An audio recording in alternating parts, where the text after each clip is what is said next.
150 to 160 million people tuned in for the Super Bowl. Which is a lot. Then that same day when Man City played Liverpool, 750 million people viewed. Could you imagine if the Premier League ended up in a playoff, what kind of numbers that would get? Oh my gosh. Do I think we can win it?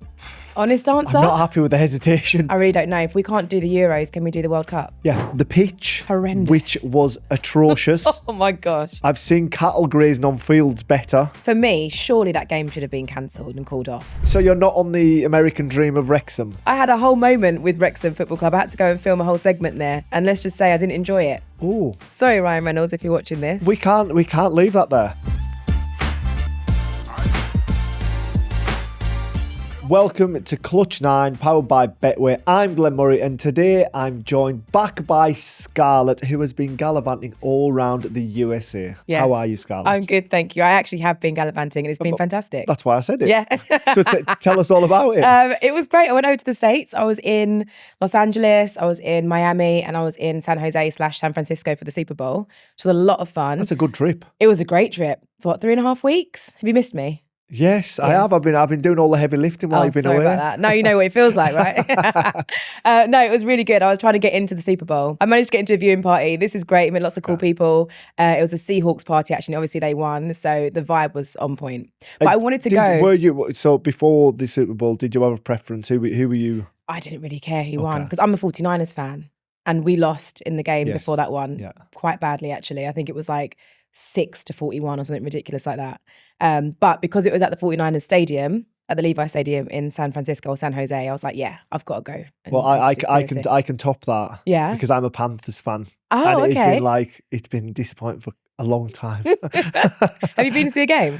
No, but they were my closest NFL team when I lived over there. So, whereabouts did you live? I lived in North Carolina. Oh. So they were they're the ones I keep an eye on. Okay. I have been to games back in England, but not the Panthers. It's so different, isn't it? Like the sport overall. In fact, just sport in the States across the board is so different. They do it big. They go big there. Yeah, they do it very big. They advertise it very well. Yeah. They put a very positive spin on it. Yeah. And you know what else I think they do very well? Sell merchandise. Oh my goodness. Head to toe. Oh my gosh. It's like Arsenal. There's always something new out.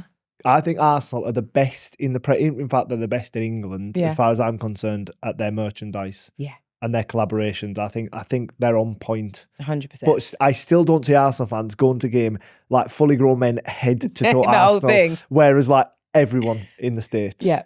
Every single thing they have is the merch from the club. And I love it. And tailgating, you must have experienced tailgating. Yeah. So you get to go to the car park, and before the game, like 4 or 5 hours before, there's a huge party. You watch the game, and then afterwards you have another party, and then you go home. The only problem with that is I don't think I'd make the game No. with all the barbecues and booze. Yeah, exactly. It's such a vibe. I loved it. I really did love it. There's actually a stat that I saw, because obviously the Super Bowl is huge. It's one of the biggest watched. But is it huge, Wow. Scarlette? So you've seen this stat as well, haven't you? Yeah. What is it? 150 to 160 million people tuned in for the Super Bowl. Which is a lot. Which is a lot of people. Then that same day when Man City played Liverpool, 750 million people viewed. That's mad. That is for a normal game. Yeah. Obviously, it's a clash of two big clubs. Yeah, of course. But that's a normal season game in the Premier League. Yeah. And it dwarfed the Super Bowl. Yeah. I mean, could you imagine if the Premier League ended up in a playoff? What kind of numbers that would get? Oh my gosh. It'd be like phenomenal. Yeah, that'd be insane. But yeah, I loved it. I had a great experience. Loved going to the States, and loved trying to get into the Super Bowl, even though I didn't. Nice. Anyway, we move. So how's it been with you? What's new since I've been away? We've had a few guests on. Yes. Ginger has been turning up regular and on time. Nice. Obviously, he's missing today, unfortunately. Bless him. But no, it's been good. It's been fun. But Yeah. it's all the better for you being back, Scarlette. Thank you so much. And I have to ask, what happened to your head? It was you should have seen the other guy. No, it was a paddle accident. All the years of playing football, I managed to keep my face intact pretty much. Even though I've got a big nose, I haven't broken it. So I was all good. And then a few years after finishing, I played paddle and I've got a Harry Potter scar. How did it happen? I hit myself with my own racket. Yeah, trying to pick the ball up off the back glass. Yeah, beginner mistake. Right. So An eager beginner mistake. clearly, are you going to keep playing? Yeah. Yeah. Okay. Yeah. Just try not to Work your head. I will try that. So we have obviously mentioned America, and the World Cup is going to be there this year. I've heard quite a few people have been giving their tickets back. Obviously, there's a lot going on in the States at the moment. Would you give your ticket back, or would you still be going? Depends how much I paid for it, Scarlette. Oh, that's a good one, actually. Yeah, they're expensive, aren't they? Very expensive. No, I wouldn't. I wouldn't boycott the World Cup because of a certain individual. It is a celebration of football, as far as I'm concerned. In whatever country it's hosted in. Listen, we've had these problems in previous World Cups and worries going into it, but ultimately it's a celebration of the sport, not the place it's held. Yeah, I hear that. I think it will be so big over there anyway. Obviously, America is huge, so you're going to get to travel East Coast, West Coast, down to Mexico. It'll be great for fans to be able to go over and really support their clubs and just travel around and learn so much about the States. Yeah, definitely. Listen, I think, like I say, it's about the football. But obviously, the caveat to that is you learn about a new country, you travel a new country. For us, it's good because it's English speaking, so it makes that kind of transition and that trip a little bit easier. But yeah, listen, I'm sure the World Cup will be a huge success, like it has everywhere it's ever been. Yeah, I'm looking forward to it. I really am. Oh, I'm nervous, but I'm looking forward to it. Think we can win it? Do I think we can win it? Honest answer? I'm not happy with the hesitation, put it that way.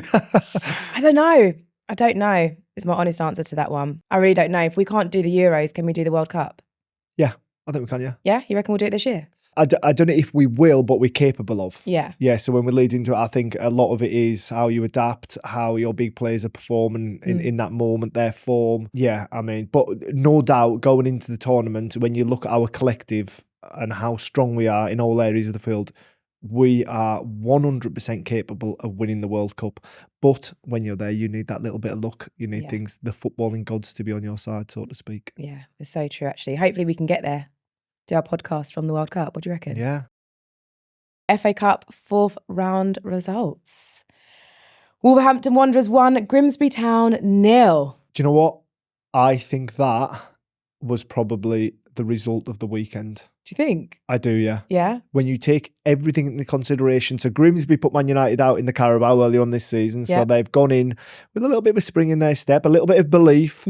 The pitch, horrendous, which was atrocious. Oh my gosh. I've seen cattle grazing on fields better, and Wolves being bottom of the Premier League, obviously. Yeah. So, like, you've got all the context there. Sunday afternoon, like the whole nation are watching it, and they're all Grimsby fans, apart from obviously the small section of Wolverhampton fans. I felt as though Rob Edwards and his team were exemplary. I think, like with all that context and such a difficult place to go, and the pitch not being able to play football, they really had to roll their sleeves up and get a result, and they did. That pitch, for me, surely that game should have been cancelled and called off. As a viewer, I am all for it. But if my team or I was involved in that, I would want that called off. Right. But I'm sure the Grimsby lads didn't. No, of course, they're used to it. Because that is the ultimate leveller. Yeah. I mean, that is difficult for... I think a lot of those Wolves lads, whether English or not, from academies or from abroad, I think a lot of those players will not have played on a pitch that bad. Have you ever played on a pitch like that? Professionally, no. No. Amateur, yeah. What was it like? It's a fight. It's a fight. That's all it is. A fight. There's no technical ability. I was going to say you can't. It's about desire. That is what it boils down to, because you can't let your skill shine through. Often when the pitch is like perfect, they often say you've got to win the fight to earn the right to play. So like win your individual battles to earn the right to play. Well, there was no earn the right to play in that game, because you can't play. Because it's unplayable for anyone, no matter how good your skill set is.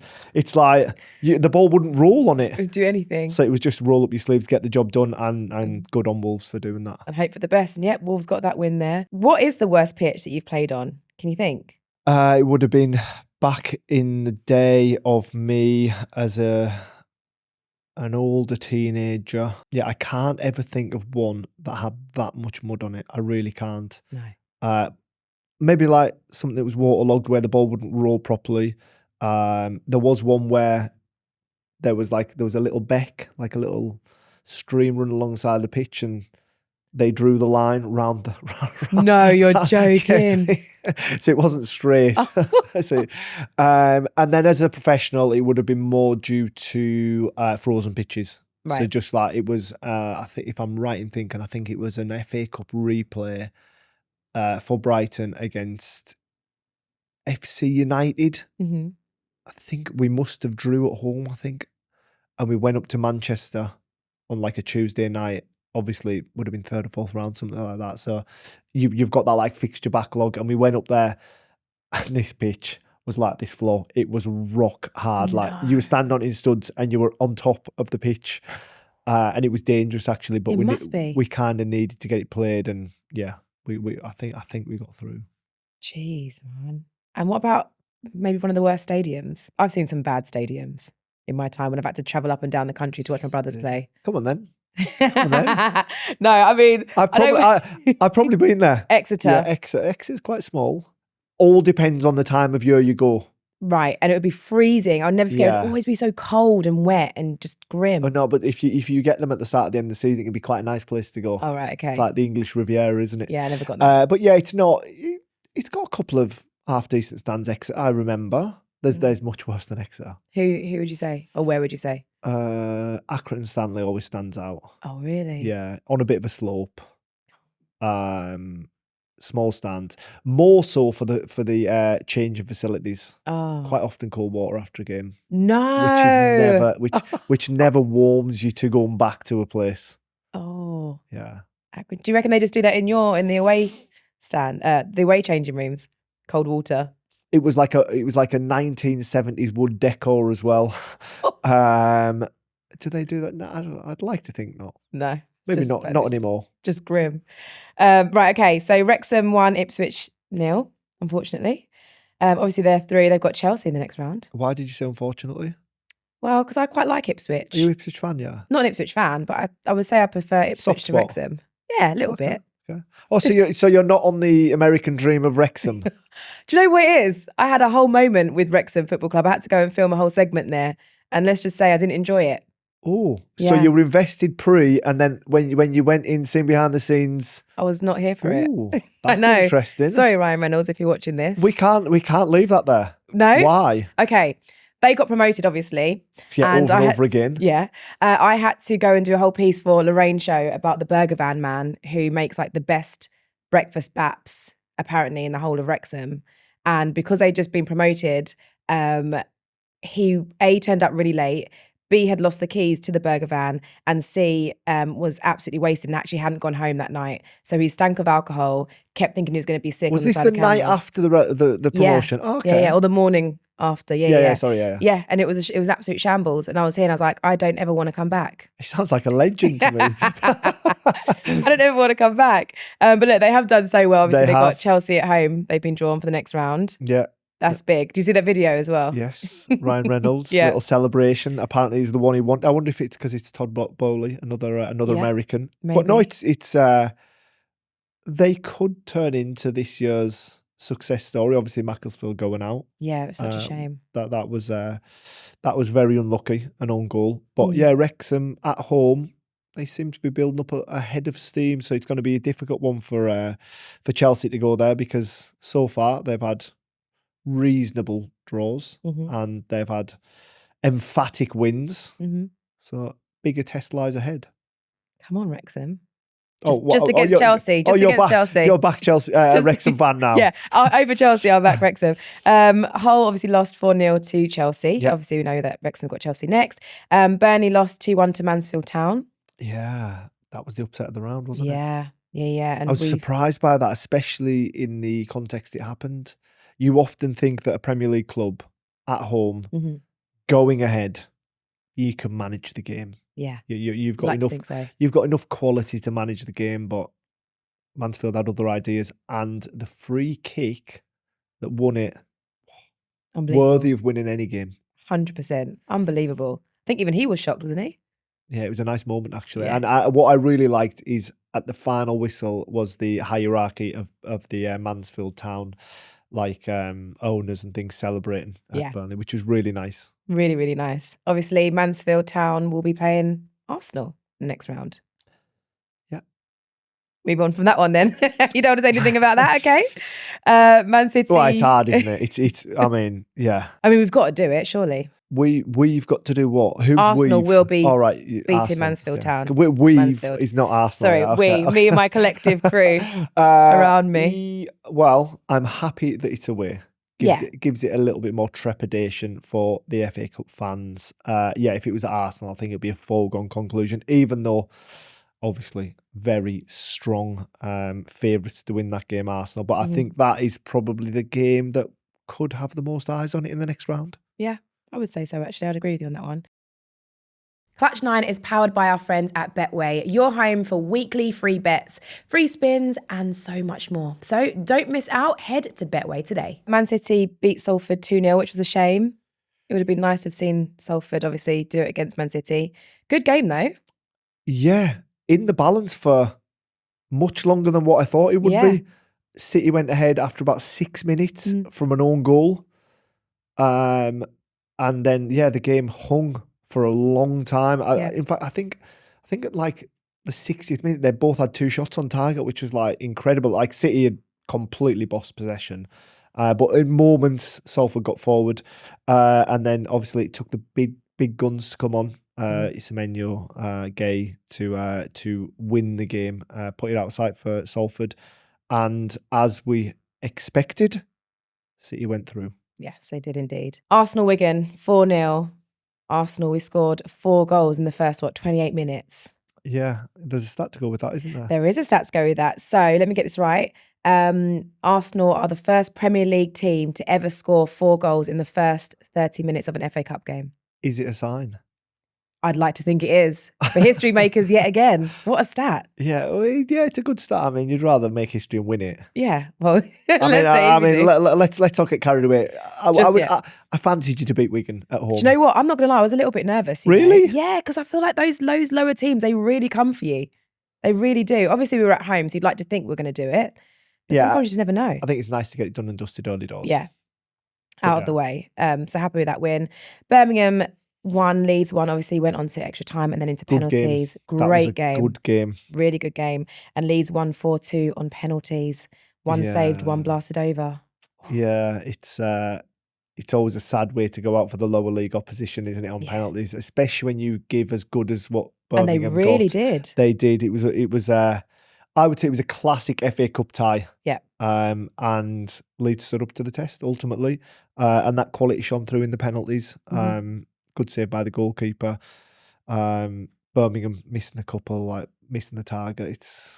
I mean, I've done it before. What did I do? I think I did it in the quarter-final at Millwall away. And did you lose because of it? No, we went through. Oh. Yeah.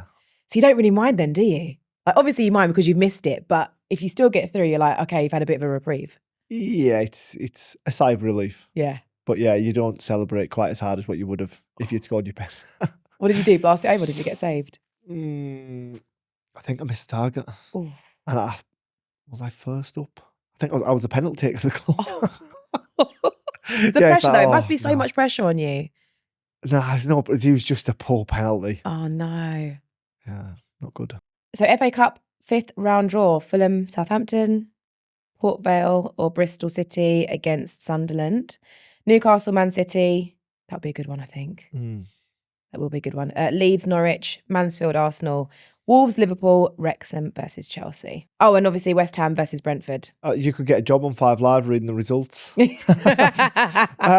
when I get a look at that list, obviously I think the glamour tie is Newcastle, Manchester City. Yeah. I like the look of Mansfield, Arsenal, because it's got a little bit of jeopardy. I like the look of Wrexham, Chelsea. I think that's got jeopardy as well. Then, do you know, the disappointing thing about that draw for me is that no 2 lower league oppositions have been drawn together, which guarantees lower league opposition into the quarterfinals. Listen, that hopefully we can get an upset in this 5th round. But yeah, I always like the lower league teams getting as far as possible. It is nice watching the underdog, isn't it?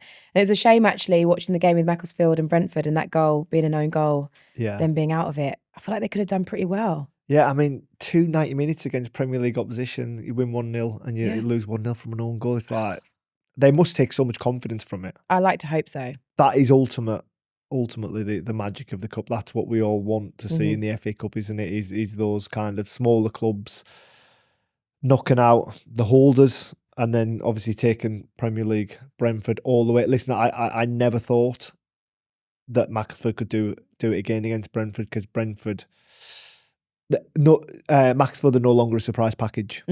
And if there's one Premier League team you don't want to play as a lower league opposition, it's probably Brentford. Yeah. Because they play that percentage football to a certain extent, and they can fight, they can roll up their sleeves and fight.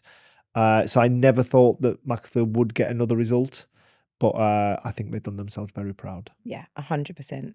They should hold their heads high for sure. Okay, so 2 questions now then. Who would you say is likely to win the FA Cup, and who do you think needs to win the FA Cup to save their season? It's quite early doors to be able to say it. Saying to save their season, I mean, that could change the longer the Premier League season goes on, the longer the Champions League season goes on. I would say that to really save what has been a disappointing season after a lot of investment, to Liverpool. I'd agree with you on that one. Could I throw Chelsea into that? I mean, Liverpool and Chelsea are both in the race for top 4, aren't they? Yeah. If you miss out on that, who knows who'll miss out on it eventually. But if you miss out on that and you get FA Cup, it kind of eases that blow. That disappointment. And who do you think is likely to win it? Obviously, I want to say Arsenal. Yeah, I know that. But obviously... I know, but there's so much context behind it. There's so much context, like how deep do you go into Europe? Like, obviously, your cities, your Chelsea, Liverpool, Newcastle, they're all in European football. Like, how deep are they going to go into that competition? Are they still going to be vying for the Premier League? It's like there's so much into it. I think on a one-off game situation, I think Chelsea could go well. Yeah? And why'd you say that? Why are you so surprised? I just want to know why you think Chelsea. Because I think that their ceiling for potential in one-off games is huge. Okay. In like a cup competition format. Obviously, I think they've probably shown in the Premier League they haven't, or they didn't, should I say, under Maresca, quite have the consistency. I think Liam's addressing that as we speak, and they've been much better from his guidance in his opening tenure at the club. They are so good and they have so much potential that when it clicks, on afternoons it clicks, it's almost unstoppable. Okay. So I think possibly in the FA Cup we might see that. Okay. You've heard it here. Chelsea. Who did you say? I'd like it to be Arsenal, but I do think Man City are on fire. Yes, but just City have a Newcastle. It's a tough place to go in the FA Cup. It is a tough one. It really is. Okay, so moving on now then to obviously Tottenham having their new manager, Igor Tudor. He's going to be in until the end of the season. First game with him in position is against Arsenal on Sunday. Yes. I don't feel comfortable about that at all. Oh, do you not? No, I feel like whenever this happens with the club and they get a new manager in that new lease of life, they come for us, especially Spurs. So I am nervous about the game. Plus, if you think about it, we would have had another 2 games played, and when we play them since they've played 1. I think that's been a massive bonus for the new manager, is that he's had time on the training field to get his ideas and expectations over to the group. I think there will be a realisation inside Spurs that they need wins. Yeah. Listen, I don't think they'll go down. When you look at the Premier League table, they've got 29 points. They need 11 points. And I think they're capable of getting that, even at a push, 9 points, depending on what people do behind you. Listen, he's a football manager that doesn't spend long periods at club. This is his forte. He goes in and fights fires, and he's often successful. I think he knows he's got the job just to the end of the season. And he's not going to be long-term, so it's about getting a tune out of these lads. And I think as a group, they could probably do with an authoritarian and a bit of structure. I think he'll put that into the group. I think they'll stay in the Premier League. Whether they'll challenge Arsenal, I'm not sure. But he'll expect a reaction. Yeah. Yeah, he'll expect a little bit more fight, I think, from the Spurs players. So... brace yourself. Oh, I'm braced. I'm braced, don't you worry. Obviously, what worries me is the fact that there is that fatigue for our boys. You know, they are competing a lot at the moment. There are games constantly, Carabao Cup, FA Cup, Champions League, and obviously Premier League. What do you think that means for the players, for injuries, for backroom staff, and playing teams like Spurs that, well, they're just playing one game a week? If you listen really carefully, I think you might be able to hear a little violin going off in the background. But I guess that's the truth of it, isn't it? Yeah, but that is being successful. Yeah. And when you get a look at Arteta's squad that is assembled, this is why he's assembled it. That strength in depth is to be able to fight on four fronts, to be able to compete, to be able to go deep into competitions and keep that level of performance up. Yeah. And we've got great players as well that are on the bench that are coming on. I mean, he's been lauded for the squad that he's put together and the signings that he's made. I think when you get a look at Arsenal's second string, it's very, very strong. Do you know what I mean? So I don't think there's as big a fall off when you lose certain people as there has been in previous seasons. So you're prepared, you're armoured for the next 3 or 4 months. I hope so. So Man City's next game is Newcastle at home, which obviously would be a huge win for Man City if that was the case, because they will be right up Arsenal's tail. Obviously played before them as well. And Arsenal haven't fared very well when they've played second after City. Big game for Manchester City. It needs to be better than what it was against Salford. I'm sure it will be, but Newcastle pose quite a test at home.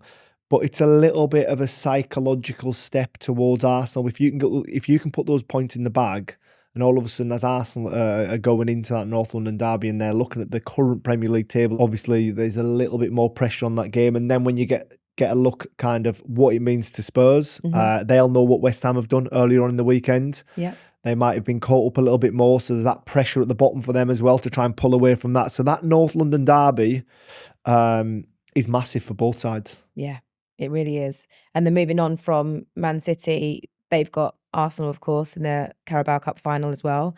So we're seeing each other there. There's a lot of pressure, a lot of big games coming up. And then Man City will then be playing Newcastle again, 5th round FA Cup. Yep. Big games. Huge, yeah. I feel as though the Carabao Cup is it's a big marker. Especially for Arsenal. I feel as though if leading into that final, that the Premier League is still neck and neck as we see it now, or in touching distance, let's say. I feel as though psychologically, if Manchester City beat Arsenal for that first opportunity to win silverware, it could have a really negative effect on the Arsenal group. It could always feel like they're coming up second. Obviously, they've been bridesmaids 3 times in current Premier League seasons.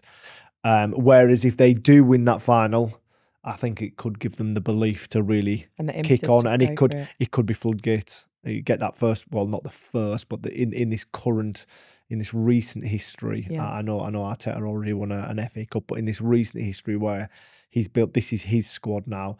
If they can get that first bit of silverware, then that would put them right on track for the Premier League. So your prediction then for the Carabao Cup final? Well, we've got a little bit of time, Scarlette, so I'm going to hold my water on that and see what the form's like leading into it. Okay, let me not get carried away. Perfect. Well, look, that is everything we've got time for this week. It's been a nice little chat without Ginge, hasn't it? Yeah, well, I mean, I'd rather he was here. I know, I do miss him. I miss him, but no, it was good. It was good to have you back. Thank you.